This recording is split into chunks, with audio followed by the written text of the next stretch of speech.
हाय बच्चा पार्टी आज semiconductor electronics पर लेक्चर नंबर 6 छठो लेक्चर।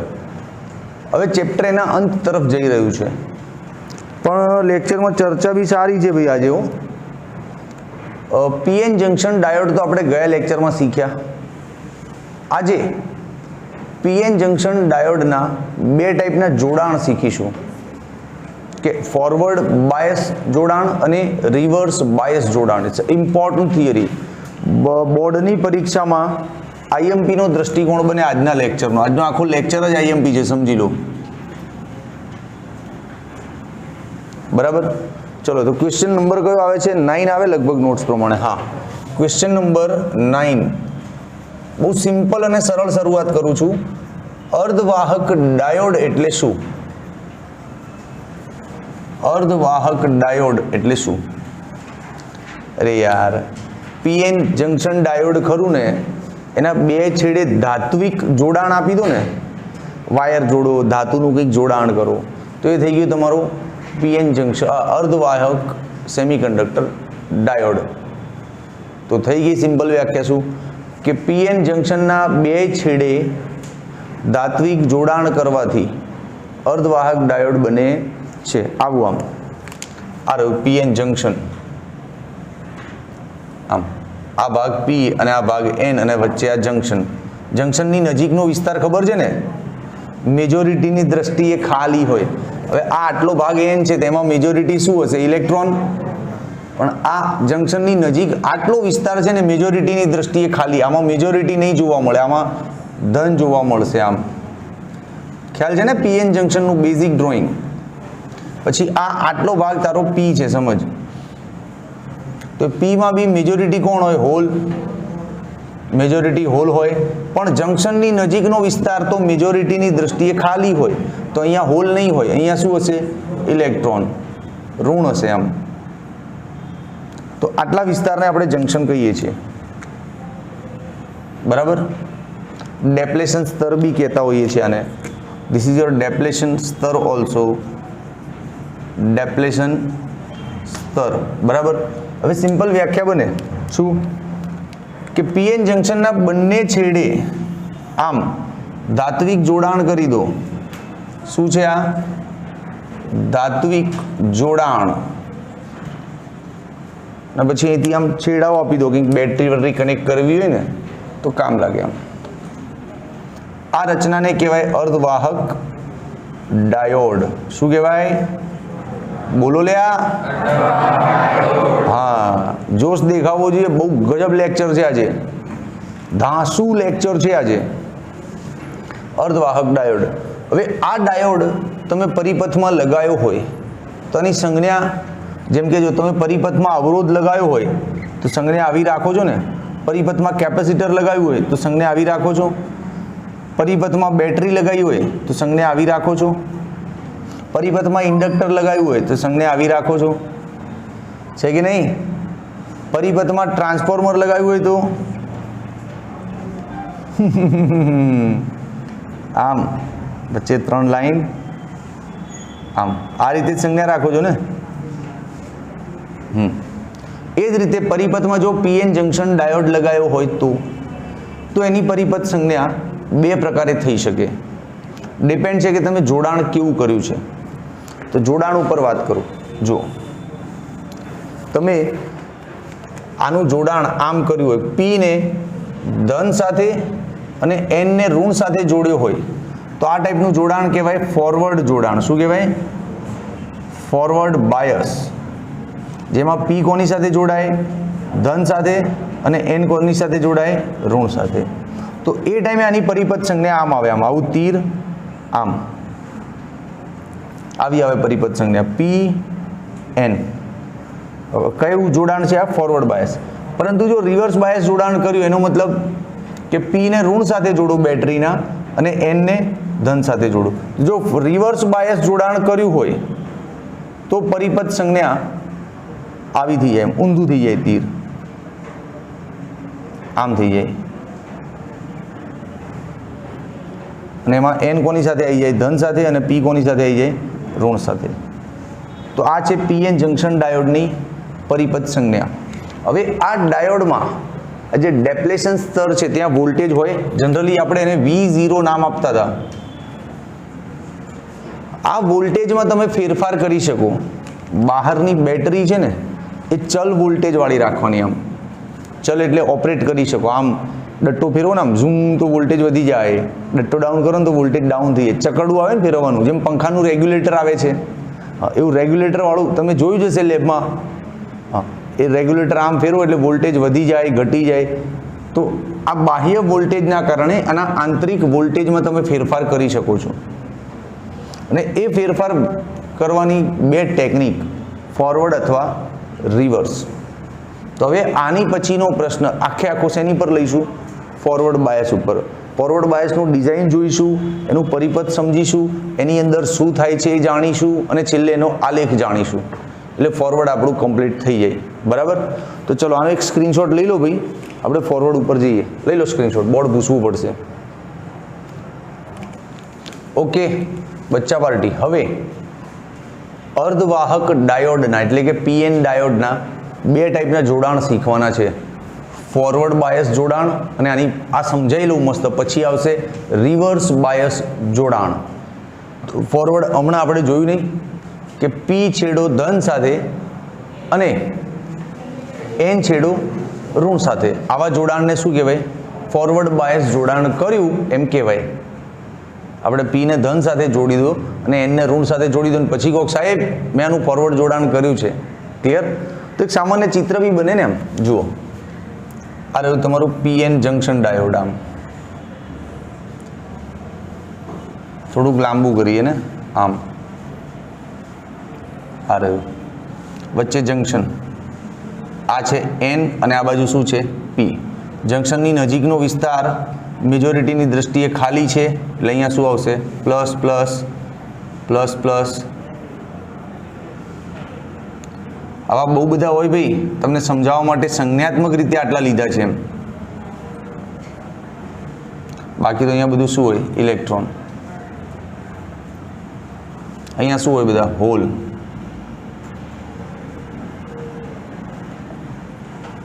ક્લિયર? જંકશનને થોડુંક ડાર્ક કરીએ તો સારું દેખાય એમ, હે ને? કંઈક અલગ છે એવું દેખાય. ઓકે, તો આકૃતિ એ નામ આપી દો. અને આકૃતિઓનો વરસાદ થવાનો છે આજે. ચલો પોઈન્ટ્સ લખીએ. આ બાજુ આકૃતિ માટે જગ્યા રાખું ને આ બાજુ પોઈન્ટ્સ માટે. પહેલો પોઈન્ટ શું? ફોરવર્ડ બાયસની સમજણ લખો. PN જંકશન ડાયોડના P ને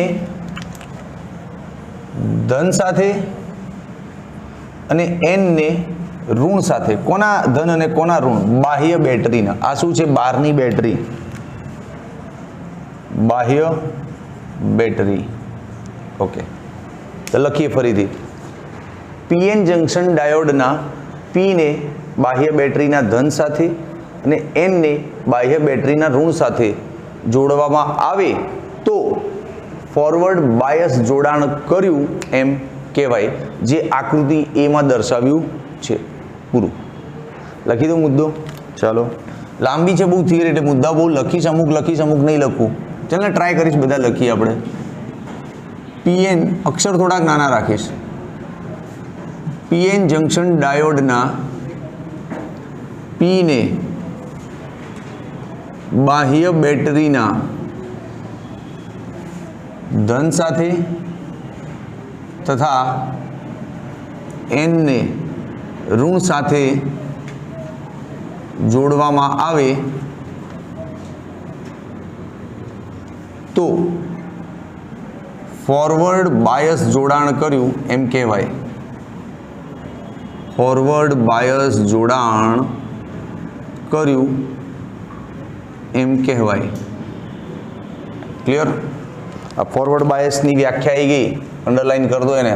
હા, આ પ્રકારનું જોડાણ આકૃતિ એમાં દર્શાવ્યું છે. સિમ્પલ લખી દો. આ પ્રકારનું જોડાણ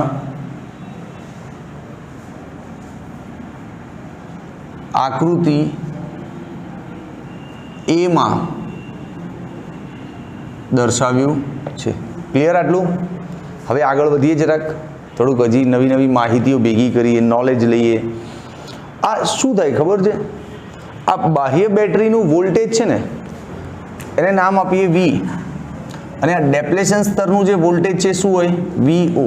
આ તો પહેલેથી હોય ને અહીંયા, આ સંતુલન વોલ્ટેજ હોય ને. હાય અરે બાપરે, તમે તો બોસ પાછળનું જાણો છો ને કે જ્યારે પીએન જંકશન બનતો હોય ત્યારે શું થાય?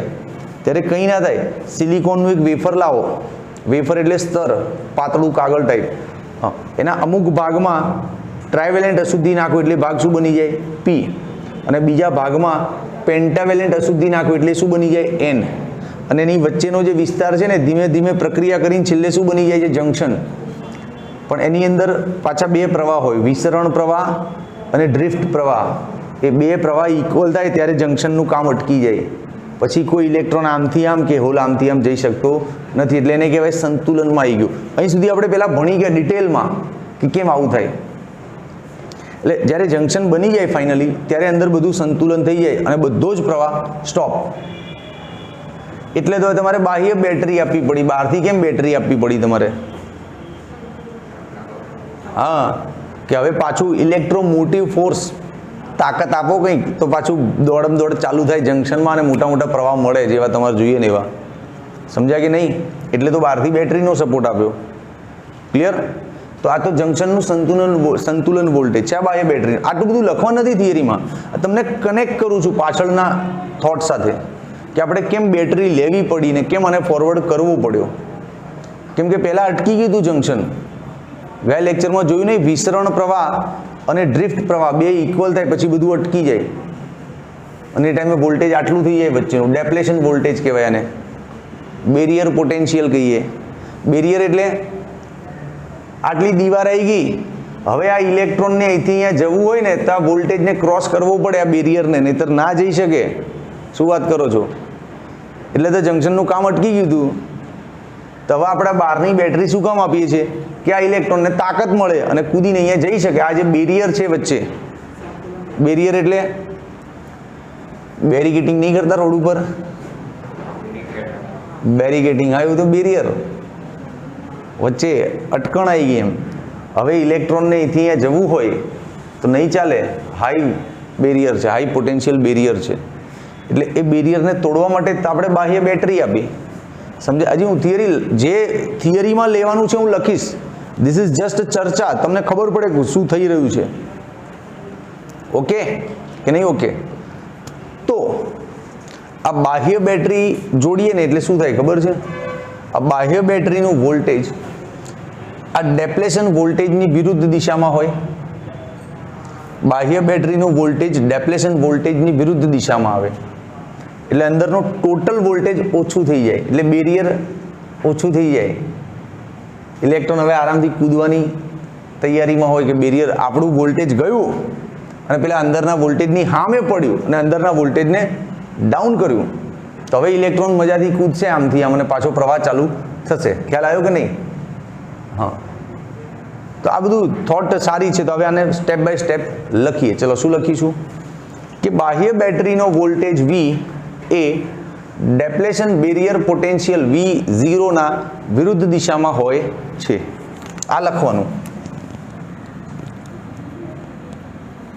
બાહ્ય બેટરીનું વોલ્ટેજ ડેપ્લેશન બેરિયર પોટેન્શિયલની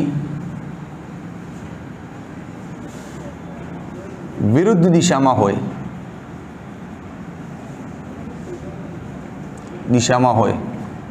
માટે શું થાય? બેરિયર ઘટી જાય. પેલું વોલ્ટેજ છે ડેપ્લેશનનું એ હાઈ થઈ ગયું એટલે હવે ઇલેક્ટ્રોન અહીંથી અહીંયા જતા અટકી ગયા છે. પણ જો તું બહારની બેટરી આપીશ એટલે બહારની બેટરી શું કરશે? આ વોલ્ટેજને તોડે ને કે ભાઈ ઓછો થા, હું આવી ગઈ છું સામે અપોઝિટ ડાયરેક્શનમાં. ખ્યાલ આવ્યો? તો સીધી જ અસર થાય કે બેરિયરની ઊંચાઈ ઘટી જાય અને એના કારણે આ ડેપ્લેશનની પહોળાઈ પણ ઘટી જાય. તો બે અસરો થાય. બેરિયરની ઊંચાઈ ઘટી જાય, બેરિયર ઊંચાઈ ઘટે અને ડેપ્લેશન સ્તરની પહોળાઈ પણ ઘટે. ડેપ્લેશન સ્તરની પહોળાઈ ઘટે. આ બે નોંધનીય મુદ્દાઓ છે, એટલે આને રેડ પેનથી અંડરલાઇન કરું છું. બેરિયરની ઊંચાઈ ઘટે અને સ્તરની પહોળાઈ ઘટે. ક્લિયર? અચ્છા, આનું ચિત્રાત્મક વર્ણન બી કરી શકીએ આપણે. ચલો આનું મસ્ત એક ચિત્ર દોરીએ. જો આ રહ્યું આકૃતિ. એ થઈ ગઈ. હવે આકૃતિ બી લઈ. હું થોડું ખુરશીમાં બેસીશ, જગ્યા લઈશ. ચલો આવી જાઓ. એક સરસ મજાનું ચિત્ર દોરીએ. જેમ કે આ સંતુલન વોલ્ટેજને આ રીતે દર્શાવ્યું હોય, આમ બરાબર. થોડુંક હાઈ લઈ જાઓ ભાઈ. આમ નંબર 1 કયું છે? આ સંતુલન વોલ્ટેજ. સંતુલન વોલ્ટેજના બેરિયરની ઊંચાઈ શું છે? V0. રાઈટ? ખબર પડી કે નહીં? એટલે હાય હા કે ના? તો મુંડી તો હિલાવો બે. આ એક કાલ્પનિક ચિત્ર લીધું કે સપોઝ સંતુલન વોલ્ટેજ આ રહ્યું. હવે તમે બાહ્ય બેટરી જોડી અને સપોઝ બાહ્ય બેટરીનું વોલ્ટેજ ઓછું છે. આ બાહ્ય બેટરીનું વોલ્ટેજ કાં તો ઓછું હોય કાં તમે હાઈ કરવાના, તમારી ચોઈસ પર છે. સપોઝ તમે ઓછા વોલ્ટેજ વાળી લાયા તો હવે બેરિયર ઘટે, પણ કેટલું ઘટે ખબર? બહુ ના ઘટે, આમ સહેજ એમથું ઘટે. જો ઓછો બાહ્ય વોલ્ટેજ, પછી તમને એમ થયું બાહ્ય વોલ્ટેજ હજી વધારે કરી દઉં તો હવે બેરિયરની ઊંચાઈ ઓછી થઈ જાય. હા, આમ વધુ બાહ્ય વોલ્ટેજ. અને આને નામ આપી દો આકૃતિ બી. સમજી રહ્યા છો પરિસ્થિતિ શું છે? તમે જ્યારે બેટરી જોડી જ નથી કોઈ પણ પ્રકારની, ત્યારે આમાંથી કયો આલેખ માન્ય છે? હા, પહેલો. કે જ્યારે તમે કોઈ આ બેટરીનું જોડાણ કર્યું જ નથી ત્યારે જંક્શનની અંદર જે સિચ્યુએશન છે વોલ્ટેજની, એ આની વડે દર્શાવાય. આટલું બેરિયર ઊંચું છે. રાઈટ?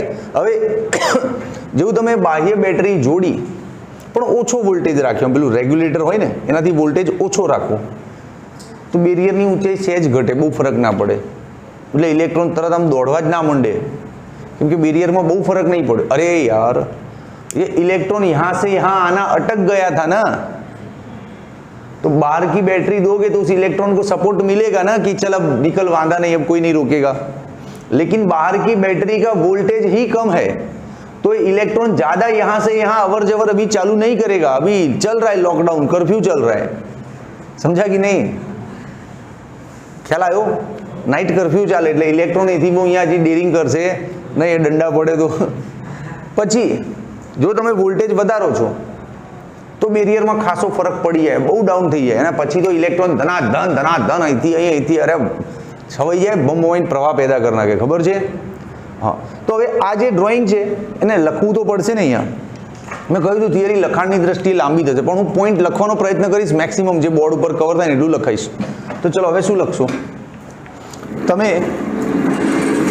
અહીંયા એવું તો કહી ના આવ્યા ને કે બેરિયરની ઊંચાઈ ઘટે છે, ડેપ્લેશન સ્તરની પહોળાઈ બી ઘટે છે. તો હવે આની વિશે લખો કઈ રીતે શું ઘટે છે. તો લખો કે આકૃતિ બી માં દર્શાવ્યા મુજબ આ ઘટે છે તો બોલ્યા ને તમે. હવે એને થોડુંક ચિત્ર બી સમજાવો કે આ જે અમે બોલ્યા એ અહીં ચિત્રમાં દેખાય છે, જુઓ હરખું. તો લખો કે આકૃતિ બી માં દર્શાવેલ આલેખો પૈકી 1 નંબરનો આલેખ એ સંતુલન સ્થિતિનો છે જ્યારે બાહ્ય બેટરી ચાલુ નથી કરી. લખો બિંદાસ લખો, ગભરાયા વગર દેશી ગુજરાતીમાં લખો.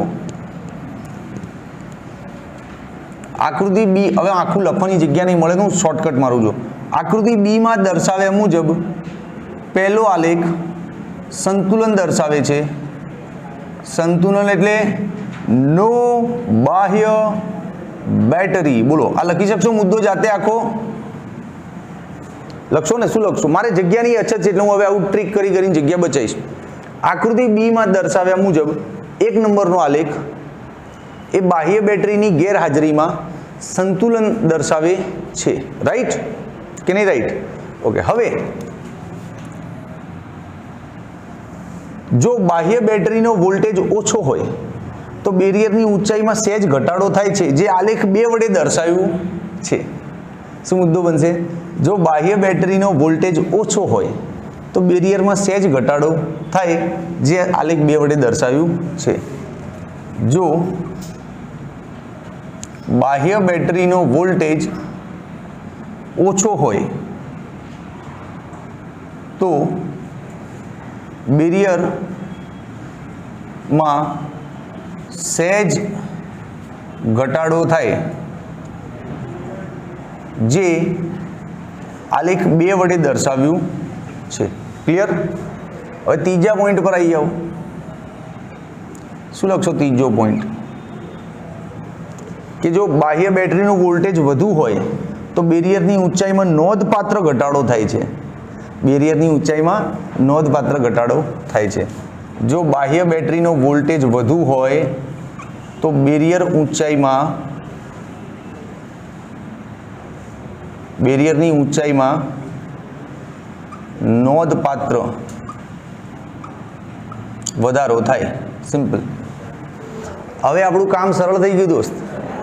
હા, બેરિયર ઊંચાઈમાં નોંધપાત્ર ઘટાડો થાય ને.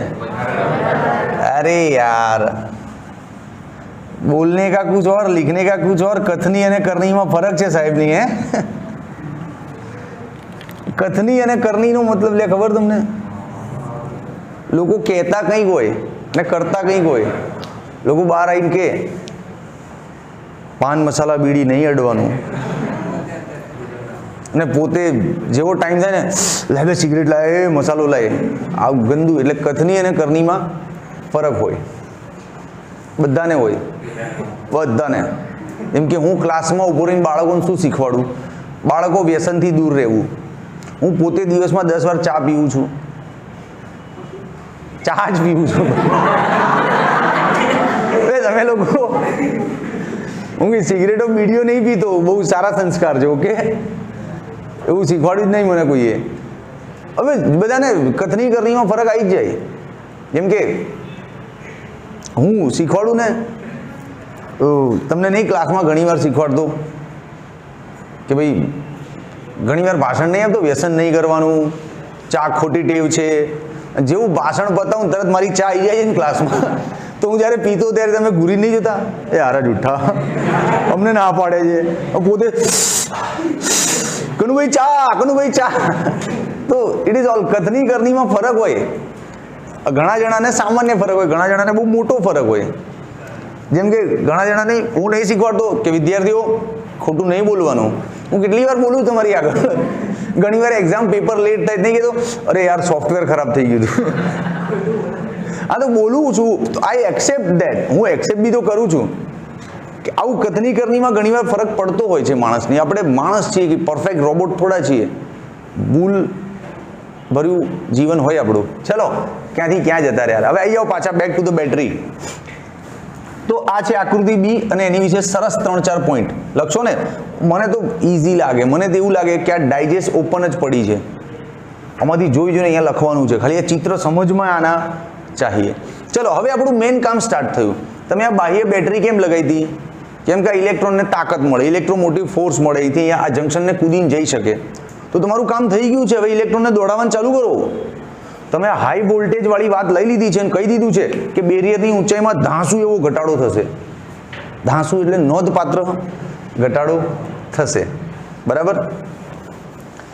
તો હવે લખો કે હવે N તરફના ઇલેક્ટ્રોન અને P તરફના હોલ જંકશનને સરળતાથી પાર કરી શકશે અને પ્રવાહ ચાલુ થઈ જશે. બરાબર છે? તો લખો કે તેથી ઇલેક્ટ્રોન અને હોલ જંકશનને સરળતાથી પાર કરી શકે અને પ્રવાહ ઓન. ટીંગ ટીંગ ટીંગ ટીંગ ટીંગ. ક્લિયર? હવે આનું થોડુંક ડિટેલિંગ લખવું પડશે. એક્ઝેક્ટલી અંદર થાય છે શું, કેમ પ્રવાહ વધી જાય છે. તો ચલો સમજાવું છું. N તરફના ઇલેક્ટ્રોન, આ બહુ ગજબ પેરેગ્રાફ છે. આ લખવામાં દોસ્ત રીલો આવી જાય પરસેવાનો, લખવામાં ટફ પડે. એટલે હું શાંતિથી બોલું ને હું લખી બી આપીશ, ગભરાતા નહીં. N તરફના ઇલેક્ટ્રોન P વિભાગમાં જાય જંકશનને પાર કરી. જંકશન પાર કરવાના જ ને. હવે તો કામ થઈ ગયું ને. બેરિયરની ઊંચાઈ ઘટી તો ગઈ. અબ કોણ રોકેગા? કર્ફ્યુ હટ ગયા, લોકડાઉન હટ ગયા, ઘૂમો, મજે કરો. એટલે N તરફના ઇલેક્ટ્રોન P વિભાગમાં જાય અને ત્યાં શું કહેવાય? લોકો માઇનોરિટી કહેવાય ને. એ યાર તું સમજ. આ અત્યારે અહીંયા ઇલેક્ટ્રોન મેજોરિટી છે. પણ એ જ ઇલેક્ટ્રોન અહીંયા દોડીને જાય તો અહીંયા મેજોરિટી કોની? હોલની છે. એટલે આપણા આ ઇલેક્ટ્રોન ત્યાં કઈ રીતે ઓળખાય? માઇનોરિટીના નામે, કે ભાઈ તમે આયા છો બહારથી, માઇનોરિટી છો પી વિભાગમાં. એ જ રીતે પી વિભાગના હોલ જ્યારે આમ જાય ત્યારે ત્યાં માઇનોરિટી તરીકે ઓળખાય, અને આ માઇનોરિટીઝની આગા પાછા થવાથી પ્રવાહ ચાલુ થાય. આ ઘટનાને માઇનોરિટી ઇન્જેક્શન કહેવાય. શું કહેવાય? માઇનોરિટી ઇન્જેક્ટ થયા, આમથી આમ અને આમથી આમ. આ વર્ડ બહુ સારો છે, અને આ વર્ડ ઉપર આખો પેરાગ્રાફ લખવાનો. જો હું પહેલા ટાઇટલ આપી દઉં કે શું સમજાવવાનું છે આ પેરાગ્રાફમાં. Minority injection. Minority injection. ચલો સમજાવું, લખી દઉં થોડું થોડું. આખો પોઈન્ટ લખી આપું કે ખાલી આવું ઇન્ડિકેશન લખી આપું? બોલો, જલ્દી બોલો. શોર્ટમાં જ લખું ને ઇન્ડિકેશન? ઓકે. કે એન તરફના ઇલેક્ટ્રોન ક્યાં જાય? પી વિભાગમાં, અને ત્યાં માઇનોરિટી કહેવાય. ગુડ. પછી પી તરફના હોલ ક્યાં જાય? એન વિભાગમાં, અને ત્યાં શું કહેવાય? માઇનોરિટી. રાઈટ? તો આ ઘટનાને કહેવાય માઇનોરિટી ઇન્જેક્શન. આ ઘટનાને શું કહેવાય? Minority injection. હવે આ માઇનોરિટી ઇન્જેક્શનના કારણે પ્રવાહ તો ચાલુ થઈ ગયો. પ્રવાહ તો ચાલુ થઈ ગયો કે ના થયો? પણ હજી નહીં થયો, હજી તો તકલીફ છે. સુન સાહિબા સુન, પ્યાર કી ધૂન. જો આ અહીંથી ઇલેક્ટ્રોન જંકશન પાર કરીને અહીંયા ગયા. અહીંયા તો ગયા કે નહીં? પછી છેક અહીંથી પહોંચવા જોઈએ ને તો વાયરમાં થઈને કરંટ ચાલુ થાય ને. અરે સમજ રે, બહુ બડા પંગા ये. તમારું બેરિયર પોટેન્શિયલ ઘટી ગયું એટલે ઇલેક્ટ્રોન ઇઝીલી જંકશનમાંથી ઝૂમ થઈ નીકળી ગયા અહીંયા. પણ અહીંયા આવ્યા પછી આ છેડા સુધી જવા જોઈએ તો વાયર મારફતે બહાર જાય અને પ્રવાહનું નિર્માણ કરે. તો ઇલેક્ટ્રોન આ ધાર પાસેથી છેડા પાસે કઈ રીતે જતા હશે?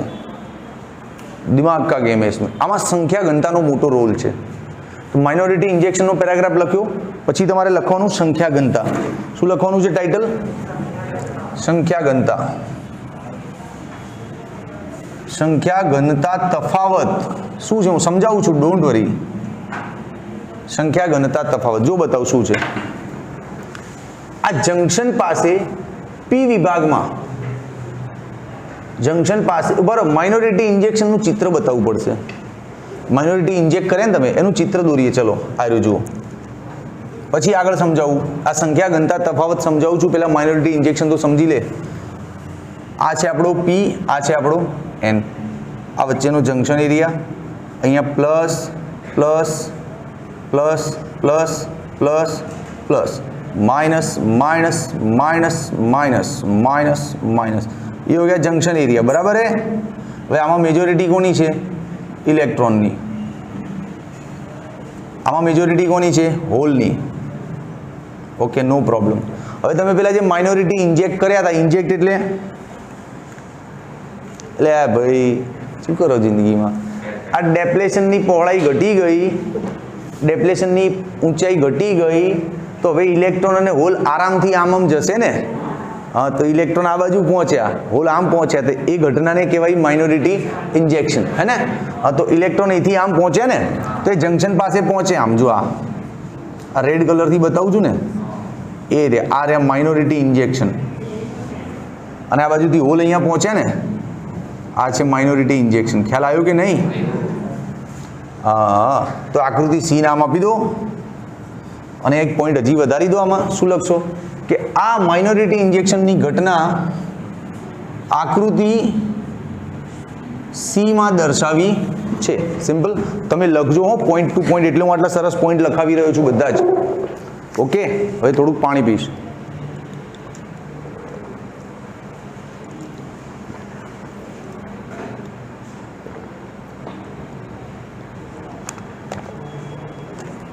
ચલો જુઓ, હવે મેન આવી જઈએ સંખ્યા ઘનતા તફાવત. જો ભાઈ ત્રણ ચિત્ર છે ને, ત્રણ સારા સારા પેરાગ્રાફ આપણે લઈ લીધા. હવે સંખ્યા ઘનતાનો તફાવત કેમ? કેમ કે આ માઇનોરિટી અહીંયા આવ્યા પછી આગળ જવા જોઈએ ને. જંક્શન પાર કરીને તો આયા, ડેપ્લેશનની ઊંચાઈ ઘટી એટલે જંક્શનમાંથી કૂદકો મારીને હું આવી ગયા. હવે અહીંથી આગળ તો અહીંયા સંખ્યા ઘનતાનો તફાવત હોય. શેનો તફાવત તો જો કહું, જંક્શનની નજીકમાં જે માઇનોરિટી આવી ગયા છે એની સંખ્યા આ વિભાગમાં દૂર રહેલા જે માઇનોરિટી, આમાં ક્યાંક હોલ તો હશે જ ને, દૂર માઇનોરિટી તો હશે જ ને. અરે યાર, પી ટાઈપનો સેમિકન્ડક્ટર હોય કે એન ટાઈપનો હોય, સપોઝ હું એમ કહું એન ટાઈપનો સેમિકન્ડક્ટર છે તો એન ટાઈપમાં ઇલેક્ટ્રોન બહુ હોય પણ હોલ બી તો હોય ને થોડા ઘણા, એ તો નેચરલી અહીંયા હશે જ ને. અરે યાર, એન ટાઈપમાં આ બધું જવા દો, જૂની થિયરી યાદ કરો. એન ટાઈપમાં મેજોરિટી કોણ હોય? ઇલેક્ટ્રોન. અને થોડી સંખ્યામાં કોણ હોય? હોલ. એટલે એન ટાઈપ જ્યારે પેદા થાય ત્યારથી એમાં હોલ તો હોય જ ને, પણ એ ટાઈમે એમાં એન ટાઈપમાં હોલની સંખ્યા ઇલેક્ટ્રોન કરતાં બહુ ઓછી હોય, ખબર તો છે. એટલે હોલ તો આમાં હશે જ ને, એ પહેલેથી હશે. અને આ કયા હોલ છે? માઇનોરિટી ઇન્જેક્શન વાળા, જે કુદીનામાં આવ્યા છે જંક્શન પાર કરીને, અત્યારે લેટેસ્ટ તાજા આવ્યા છે એની વાત છે. ખ્યાલ આવે? બે ટાઈપના હોલ છે. આ હોલ જ્યારે એનનો જન્મ થયો ત્યારથી જ હતા થોડા ઘણા, અને આ હોલ ક્યાંથી આવ્યા? પીમાંથી. ખ્યાલ આવ્યો? ઓકે. તો આ જે જંક્શનની નજીકના માઇનોરિટી હોલ છે એની સંખ્યા ઘનતા છેડા પરના જે હોલ છે એના કરતાં વધારે હોય. હવે સંખ્યા ઘનતા વધારે છે એટલે સંખ્યાનો તફાવત છે તો એ વધુથી ઓછા તરફ ટ્રાવેલિંગ થાય ને. હા, સેમ આવું આ બાજુ બી થાય. ખ્યાલ આવ્યો? તમને લખવાનું છે મસ્ત યાર. કઈ રીતે લખશો? ચાલો હું લખું છું, એવું વિચારો આવે ને એવું લખતા જઈએ. કે પી વિભાગમાં જંક્શનની નજીક, ભાઈ કેમેરામેન કવર કરજો, બધું આવવું જોઈએ. જંક્શનની નજીક ઇન્જેક્ટ ઇલેક્ટ્રોન ની સંખ્યા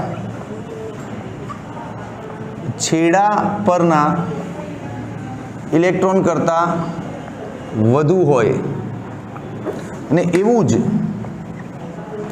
એન વિભાગમાં પણ હોય, એવું જ એન વિભાગમાં પણ હોય. આ સંખ્યા ઘનતાના તફાવતના કારણે પ્રવાહ રચાય. અને આ પ્રવાહ મિલી એમ્પિયરના ક્રમનો હોય. કેટલો હોય? મિલી એમ્પિયરના ક્રમનો. બરાબર. હવે મિલી એમ્પિયરના ક્રમનો પ્રવાહ છે. ઓકે. તમે આ વોલ્ટેજ વધારશો તો પ્રવાહ હજી વધશે, પણ એ પ્રવાહની એક લિમિટેશન છે. એક સીમિત વોલ્ટેજથી વધુ જો વોલ્ટેજ કરી નાખ્યો તમે તો પ્રવાહ એટલો વધી જાય कि जंक्शन गर्म थी जाए और इन्हें नुकसान थी जाए. हाँ बिल्कुल. तो अहियाँ सोहम बाबा का एक एक्स्ट्रा ज्ञान दे रहा हूँ आपको. एक्स्ट्रा ज्ञान क्या काम लागशे? શું છે એક્સ્ટ્રા જ્ઞાન? કે જો સિલિકોનની ક્ષમતા છે 170 ડિગ્રી સેલ્સિયસ સુધી ગરમ થવાની અને જર્મેનિયમની ક્ષમતા છે 100 સેલ્સિયસ. એટલે તમે જે આ વોલ્ટેજ વધારવાનો હવાજ લો, ઘણા જણા હવાજ લે ને આમાં, એને ખબર પડી કે બાહ્ય વોલ્ટેજ વધારે રાખીશ ને તો પ્રવાહ ધંધનાઈ ચાલુ થઈ જશે. બે ચલો મોટો પ્રવાહ લઈએ, વધારો વધારો વધારો. ભાઈ ધ્યાનમાં શાંતિ રાખ, એક લેવલ સુધી વધારજે, કેમ કે એનાથી વધારે જશે ને તો પ્રવાહ બહુ મોટો થશે ને પ્રવાહ બહુ મોટો થશે ને તો જંક્શન ગરમ થઈ જશે ને જંક્શન જો આ રેન્જ પાર કરી ગયું ને તો નુકસાન થઈને બળી જાય. સમજ્યા કે નહીં? તો આ હતું ફોરવર્ડ બાયસ ટેકનિક. બોલો આનંદ આવ્યો કે આનંદ ગયો? આવ્યો હોય તો જ હા પાડજો ભાઈ. તો હજી તો ફોરવર્ડ બાયસનું અડધું કામ થયું છે, અડધું બાકી છે. હા, હવે ફોરવર્ડ બાયસ પર કેવું કામ થાય ખબર છે? સમજો, બહુ મસ્ત છે. તમને એટલી તો ખબર પડી ગઈ કે બાહ્ય બેટરી લગાવવાની અને એના વોલ્ટેજને આપણે ઓપરેટ કરી શકીએ આમ. એટલે બાહ્ય બેટરીનું વોલ્ટેજ ચલ છે ને તો આમ તીર બનાવી દે. આ તીર શું બતાવે? હા, કે વોલ્ટેજ તું વધઘટ કરી શકે છે એવું बैटरी आवे જેમાં वोल्टेज તમે ऑपरेट કરી શકો છો. ओके, बहुत सिंपल सा साइंस समझा रहा हूँ, समझना. प्रयोगशाળામાં ગયા અને ત્યાં જઈને અપલખણા છોકરાઓ તો હોય જ, અપલખણા શિક્ષકો હોય એટલે એ લોકો મજા લે પ્રયોગની. શું કરે કહો? વોલ્ટેજ વધાર્યો એટલે પ્રવાહ મળ્યો સારો એવો, પછી વોલ્ટેજ હજી પાછો એમ થયું લાઈન વધારું એટલે પ્રવાહ હજી વધે. જેમ જેમ વોલ્ટેજનું મૂલ્ય બદલતા જઈએ તેમ તેમ પ્રવાહના મૂલ્ય બી બદલાય. તો એ વોલ્ટેજના મૂલ્ય નોંધી લેવાના અને ત્યાં જોઈ રીડિંગમાં અને પ્રવાહનું મૂલ્ય બી નોંધી લેવાનું. વોલ્ટેજ પ્રવાહના આવા મૂલ્યો નોંધીને એક પ્રોપર આલેખ બનાવો ને, એ આલેખને શુદ્ધ ગુજરાતીમાં શું કહેવાય ખબર છે? ફોરવર્ડ બાયસની લાક્ષણિકતા. શું કહેવાય ને? એ આલેખને કહેવાય ફોરવર્ડ બાયસની લાક્ષણિકતા. તો હું આલેખમાં બહુ લખું કંઈ, એમને એમ કહી દઉં, ડાયલોગ આવડી જાય, ખાલી દોરીને આપી દઉં તમને. જો તો કેમેરામેન થોડોક કેમેરા આ બાજુ કરો, તો મારે શું આ જ બોર્ડ ઉપર ફોરવર્ડ પતી જાય અહીંયા ને અહીંયા જ. હવે કંઈ ખાસ સમજાવવાનું નથી, પ્રયોગશાળામાં તમે શું કરવાના છો ને એ જ કહેવાનું છે. પણ આને નામ આપી દો ક્વેશ્ચન 12. ટાઇટલ શું બનશે? ફોરવર્ડ બાયસ લાક્ષણિકતા. ફોરવર્ડ બાયસ લાક્ષણિકતા. ઓકે, આમ લઈ લો સ્ટેન્ડ સાથે કેમેરો આ રેન્જ સુધી લાવો. એક મિનિટ હું કેમેરો અરેન્જ કરી દઉં જાતે જ. આ લોચો મારશે ને તો મજા નહીં આવે. રૂકો. ઓકે ચલો ભાઈ, ગોઠવાઈ ગઈ સ્ક્રીન, આવી જાઓ. ફોરવર્ડ બાયસ લાક્ષણિકતા. फॉरवर्ड बायस लाक्षणिकता तो समझना पड़ेगा શું છે આલેખ, ક્યાંથી મળવાનો આલેખ? તમે વોલ્ટેજના મૂલ્ય બદલતા જાઓ અને એ પ્રમાણે પ્રવાહ બદલાતો જાય તો વોલ્ટેજ બી વોલ્ટ મીટરમાં દેખાશે તમને, પેલો પ્રવાહ બી એ મીટરમાં દેખાશે. પ્રયોગશાળામાં જાઓ ક્યારેક, તમારા સિલેબસમાં છે આ પ્રેક્ટિકલ્સ બધા સેમિકન્ડક્ટરના, પીએન જંકશન ડાયોડના વોલ્ટેજ પ્રવાહના ફોરવર્ડ રિવર્સના બધા પ્રયોગો છે. સ્કૂલે જાઓ, પ્રયોગશાળાનું મોઢું જુઓ કોઈક દિવસ, તો બધું એમને આવડી જાય. તો ત્યાં વોલ્ટેજ અને પ્રવાહના મૂલ્યોને નોંધી અને એક મસ્ત આલેખ બનાવ્યો. આ રહ્યો આલેખ. આની પર પ્રવાહ બતાવીએ અને આની પર વોલ્ટેજ બતાવીએ. બરાબર? પ્રવાહ 20, 40, 60, 80, 100 મિલી સુધી લઈ જઈએ, મિલી એમ્પિયરના ક્રમના પ્રવાહ. અને વોલ્ટેજ બહુ નાના હોય, 0.2, 0.4, 0.6, 0.8 એવા હોય વોલ્ટેજ. હવે જો તમે આલેખ બનાવશો ને તો તમારે આવું ડ્રોઈંગ આવશે. જુઓ કેવું, આમ પહેલાં 6 વોલ્ટેજ સુધી તો લગભગ પ્રવાહમાં બહુ ખાસ વધારો નહીં જોવા મળ્યો. જો તમે વોલ્ટેજમાં આગળ વધ્યા 0.2, 0.4, 0.6, પણ પ્રવાહ કંઈ બહુ ઉપર નહીં ગયો, જોઈ લો. એટલે લગભગ આલેખ અચળ લાગે. પણ પછી જેવું 7 વોલ્ટ આગળ પહોંચશો ને એટલે પ્રવાહ સડનલી આમ વધી જશે. સડનલી ચર ઘાતાંકીય રીતે વધશે પ્રવાહ. પેલું ઢાંકણું હું લઈ લઉં છું. પ્રવાહ અચાનક જ ચર ઘાતાંકીય રીતે વધશે. ખ્યાલ આવ્યો? હા. તો હવે આટલું બધું બોલ્યો છું ત્યાં લખવું પડશે. હું એમને એમ બોલી જાઉં? ઉભા રહો. તો આ જે 0.7 વોલ્ટ છે ને એને થ્રેશોલ્ડ વોલ્ટેજ કહેવાય. શું કહેવાય? થ્રેશોલ્ડ વોલ્ટેજ, અથવા તો કટ ઇન વોલ્ટેજ પણ કહેવાય. Cut in voltage. બરાબર છે કે નહીં? બરાબર, પાક્કું? તો આ આલેખ વિશે તો જો સ્ટાર્ટિંગ પહેલો પોઈન્ટ આવું બને. શું બને? સપોઝ એક્ઝામમાં પૂછાયું ફોરવર્ડ બાયસ લાક્ષણિકતા વિશે ટૂંક નોંધ લખો, તો સ્ટાર્ટ કરો કે ભાઈ પીએન જંકશન ડાયોડમાં વોલ્ટેજના મૂલ્યો બદલીએ તો તેને અનુરૂપ પ્રવાહના પણ જુદા જુદા મૂલ્યો મળે છે. આ મૂલ્યો લઈ અને વી વિરુદ્ધ આઈનો આલેખ દોરવામાં આવે. આ આલેખને કહેવાય ફોરવર્ડ બાયસની લાક્ષણિકતા. ક્લિયર કે નહીં ક્લિયર? પછી બીજો પોઈન્ટ લખો કે તમે વોલ્ટેજમાં ફેરફાર કરવા માંગો છો તો જોડે એવું તો શું જોડશો? તો પોટેન્શિયોમીટર, રિયોસ્ટેટ જોડીને પણ આ કામ તમે કરી શકો છો. પોટેન્શિયોમીટર, રિયોસ્ટેટ જોડીને પણ આ વોલ્ટેજના ચેન્જીસ કરી શકો છો. અને જેવા વોલ્ટેજમાં ચેન્જીસ કરશો પ્રવાહમાં તો ચેન્જીસ દેખાશે જ. તો આ પોટેન્શિયોમીટર અને રિયોસ્ટેટ વાળો પોઈન્ટ લઈ લો જોડે કે ભાઈ પોટેન્શિયોમીટર અને રિયોસ્ટેટનું જોડાણ કરવામાં આવે છે. ક્લિયર?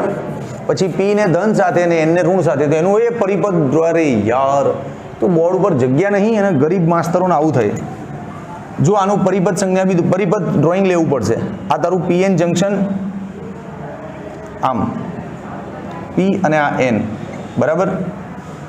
અહીંયા જોડી દો બાહ્ય બેટરી આમ,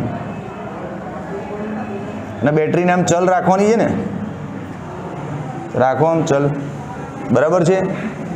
હવે અહીંયા એક વોલ્ટ મીટર જોડી દો અને અહીંયા એક મિલી એ મીટર, તો ચાલે ને?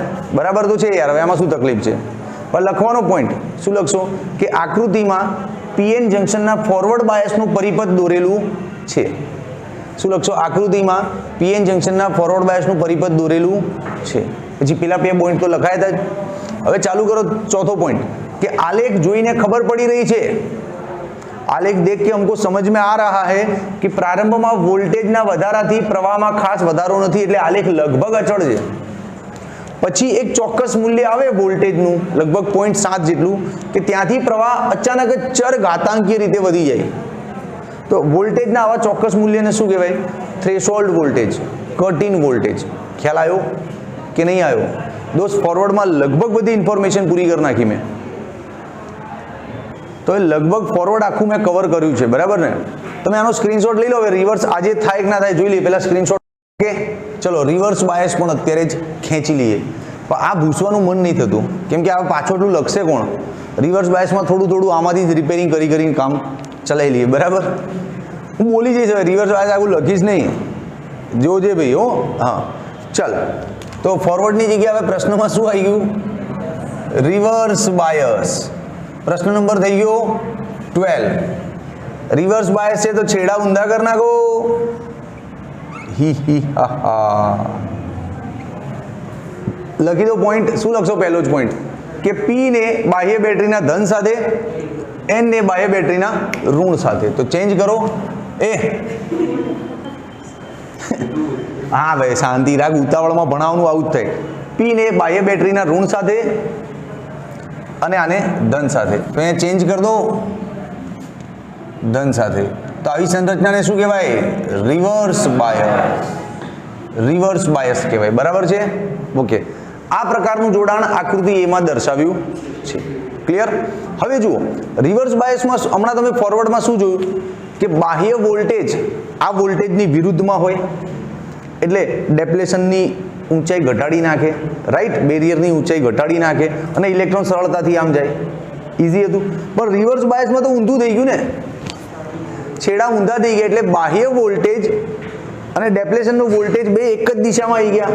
એટલે આવું હજી તો ઊંચાઈ વધી ગઈ બેરિયરની, એટલે જે ઇલેક્ટ્રોનને ત્યાં જવા માટે અટકી ગયા હતા, હવે એ તો ઓર વધારે અટકશે, જઈ જ નહીં શકે, કેમ કે રિવર્સે તો આઈને વધારે પિક્ચર બગાડી નાખ્યું. સમજણની વાત છે, ખબર પડે છે ને? હા. તો પછી આ વખતે લોચો થાય, આવી બધી એક કઈ ઘટના ના થાય અને આ ચિત્ર બદલાઈ જાય. શું? સંતુલન કરતા રિવર્સમાં છે ને તમારું બેરિયરની ઊંચાઈ વધી જાય, આમ વધી જાય. પેલામાં ઘટી ગઈ હતી ને, આમાં બેરિયરની ઊંચાઈ વધી જાય. સિમ્પલ. બેરિયરની ઊંચાઈ વધી જાય એટલે ઇલેક્ટ્રોન અને હોલ જંકશનને કોઈ હિસાબે પાર નહીં કરી શકે. જે લખ્યું હતું ને સરળતાથી પાર કરી શકે, હવે કોઈ હિસાબે પાર કરી શકશે નહીં. બધી આશાઓ પતી ગઈ, પૂરું થઈ ગયું ખેલ. રિવર્સે તો આઈને પથારી ફેરવી નાખી યાર. ઓકે, એટલે પ્રવાહ ઓન નહીં થાય. બેરિયરની ઊંચાઈમાં નોંધપાત્ર વધારો થશે. આખી થિયરી કોપી મારીએ છીએ આપણે તો. વધારો થાય. ક્લિયર? ઓકે. પછી માઇનોરિટી ઇન્જેક્શન આમાં નહીં થાય. કેમ નહીં થાય? સરળતાથી પાર કરશે જ નહીં, તો આનું ઇન્જેક્શન થશે, કોઈ નહીં થાય. તો હવે શું થશે? તો હવે દોસ્ત અહીંયા આની અંદર ક્યાંક ને ક્યાંક માઇનોરિટી થોડા હોય, એ લોકો આટલા હાઈ વોલ્ટેજથી પ્રવેગિત થશે અને એ લોકો જંકશનને પાર કરશે. અરે તું સમજ, અહીંનું જે અંદરનું વિદ્યુત ક્ષેત્ર હોય ને, એ આ ઇલેક્ટ્રોનને અહીંયા રોકે. એનો મતલબ પોઝિટિવની તો ખેંચશે જ ને. તો આની અંદર માઇનોરિટીમાં કોણ? પોઝિટિવ જ હોય ને.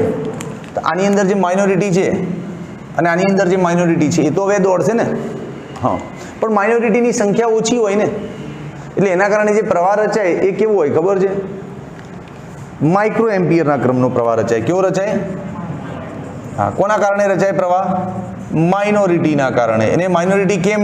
તો આટલા હાઈ વોલ્ટેજથી એ લોકો પ્રવેગિત થાય. શું થાય? પ્રવેગિત. હા, અને માઇનોરિટીના કારણે પ્રવાહ રચાય, જે માઇક્રો એમ્પિયરના ક્રમનો હોય છે. સિમ્પલ, પતી ગયું. પણ હવે આનો બી આવો આલેખ બને રિવર્સ બાયસનો. તો આલેખ દોસ્ત તમને એવું ના લાગે કે સાહેબે વેઠ ઉતારી, પણ ફોરવર્ડની થિયરી આટલું ક્લિયરલી ભણ્યા હોઈએ ને, પછી રિવર્સ આવડી જ જાય તમને તરત.